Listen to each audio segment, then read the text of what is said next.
जय माँ महालक्ष्मी आसतु बनेवा आज 10 पुरदिया मंडा पिठा बनैबार सबुठु सहज उपाय। प्रथमे पुर रेडी कर नवा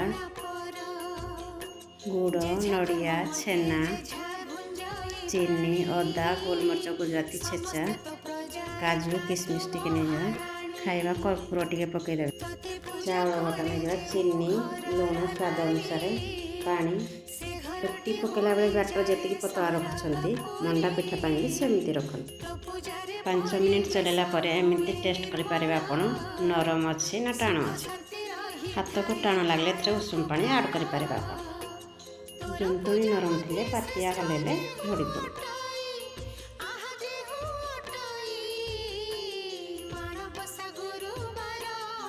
जदि वीडियोटी भल लगे आपन को लाइक शेयर एंड सब्सक्राइब निश्चिंत करूँ। Thank you. जय माँ।